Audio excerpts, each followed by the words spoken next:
ACB байгууллага бол дэлхий дээрх хамгийн хүчирхэг байгууллага бөгөөд дэлхийн бүх засгийн газар, хувийн байгууллагууд, тэргүүлэх бизнесмен гэх мэт хүмүүстэй хамтран ажилласны ачаар тэд хязгааргүй хөрөнгөтэй болсон юм.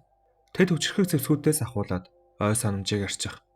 Элон Маскийн хүртэл мөрөөдөж буй хамгийн сүүлийн үеийн тоног төхөөрөмж байдаг ба хувийн болон хэвийн бус технологиг хүртэл ашиглаж чаддаг. Мөн ACB байгууллага мянган хэвийн бус биетүүдийг хадгалж хэдэн сая хэдэн тэрбум хүмүүсийн амь насыг хүртэл хамгаалж байгаа билээ.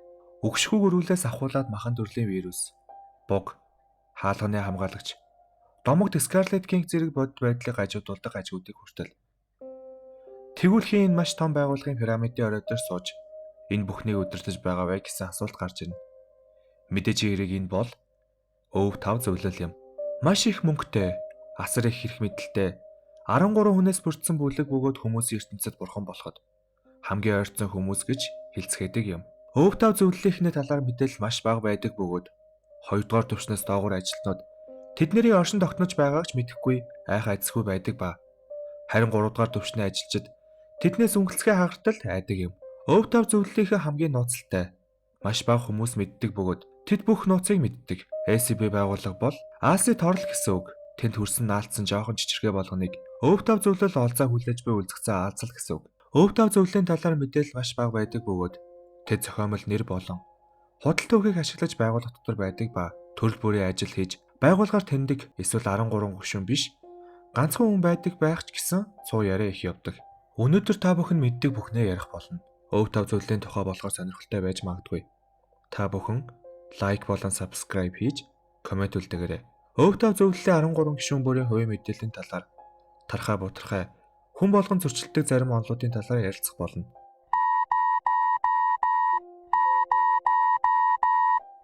Та бүхэн үзэхийн тулд 5 дугаар түвшний зөвшөөрөлтэй хүн байх ёстой.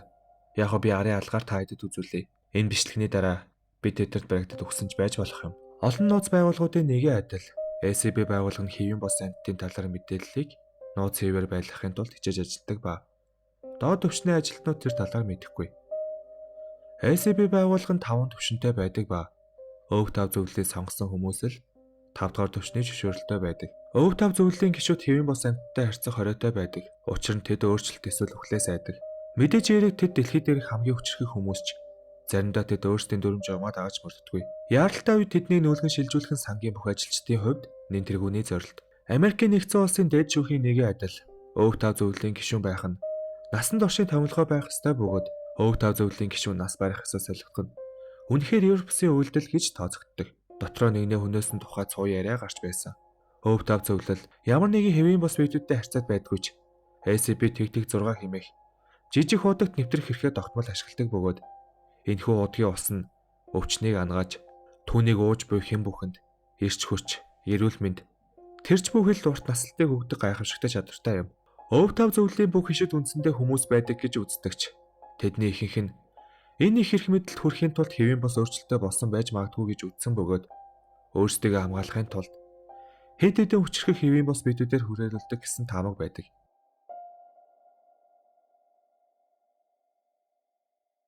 Эдгээр нь ур чадвар, зөвлөл туйлын үнж байх үүднээс сонгогдсон шилдэг зэргүүд бас тэд нэмэлт нууцтай ажилладаг бөгөөд өв таваас захиалга шууд хүлээн авдаг. ACB сангийн тухай нууц мэдээлэл задруулах тохиолдолд таныг өчггүй алах нь тэдний үрийг юм.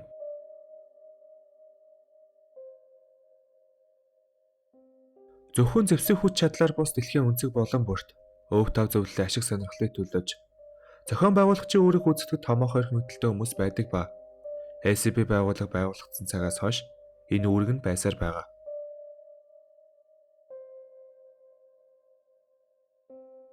Өв тав зөвлөлөөс гадна 5 дугаар түвшний зөвшөөрөл олгодог цорын ганц хүмүүс юм. Эдгээр хүмүүс нь бие хамгаалагчид болон хувийн туслахуйтай байдаг бөгөөд асар их эрх мэдэлтэй бөгөөд тэд ихэвчлэн хэвийн бос биетүүд. Хүссэн өв тав зөвлөлийн албанд ордог биш. Хамгийн шилдэг нь л өв тав зөвлөлтөй ойр ажиллах боломжтой.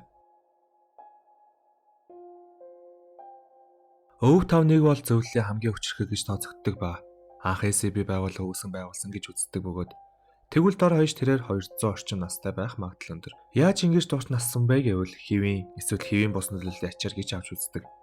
Түүний арьсны өнгө нас хүйсэн бүртгэлд өөр байдаг.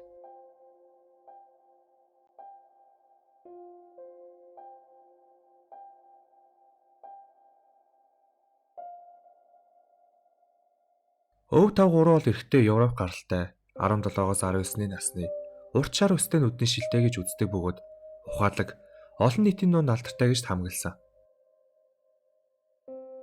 Өв тав 4 элчин сайд Австрал гаралтай 40 оны дунд үе. Ерөв бусын дүр төрх байхгүй. Өв тав зөвлөлийн бусад бүх гишүүдээс ялгаатай нь агентууд эсвэл гадны хэвийн бос биетүүдийн бүлгийн төлөөлөгчтэй ихэвчлэн харилцдаг. Эрэгтэй Европ гаралтай 40 оны дунд үе. Ихэвчлэн болтой шувууны хошуу бүх юм алгаа өмсдөг, костюмыг илүүд үздэг. Шувууны ямар нэгэн хувийн сонирхолтой юм шиг санагддаг. Хэрвээ үгүй бол үл мэдэгдэх чадвартай. Эрэгтэй Америк гаралтай 40 оны дунд үе.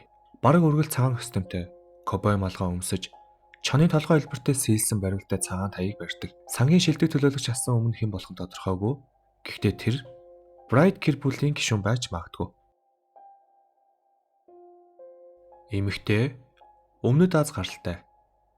Гарал үүсэл нь тодорхойгүй. 40 оны дунд үе. Баг зэрэг илүүдэл чинтэй. Бараг өргөлж ногоонгийн янз бүрийн хувцас өмсдөг. Өв тав зөвлөлийн урт хугацааны гишүүдийн нэг бөгөөд олонний өмнө тэр бүр гардгүй. Ихэвчлэн зуучлагчаар дамжуулан ажилладаг. Эрэгтэй Европ гаралтай 30 оны дунд үе. Ер бусын дүр төрх байхгүй.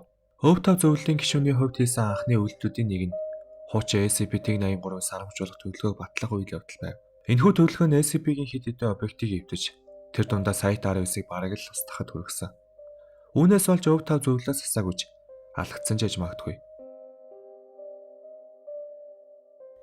Эмэгтэй Шинэ Зеланд гаралтай. Гадаа төрхөн 50 гаруй настай юм шиг харагддаг. Хаш шигтгэдэг таяг барьдаг. Эмэгтэй Америк гаралтай 40 оны дунд үе. Саарл судалтай костюм өмсөх хандлагатай, албан эргийн үүрэг гүйцэтгэдэг. Эрэгтэй Зүүн Европ гаралтай. Ер бусын дүр төрх байхгүй. Зөвлөлт томилогдохоос өмнө жинхэнэ шуудангийн хүн байж магадгүй. Дэн Английн ажилтнуудыг ажлаас салгах тушаал гарын үсэг зурж, өөр саят руу шилжүүлэхийг зөвшөөрдөг. Эрэгтэй Африк гаралтай 40 оны дунд үе. Том биетэй, үргэлж жилжил үнэтэй гоёл чимгэлтэй маш үнэтэй хувцас өмсдөг. Хар нүдний шил зүүдэг.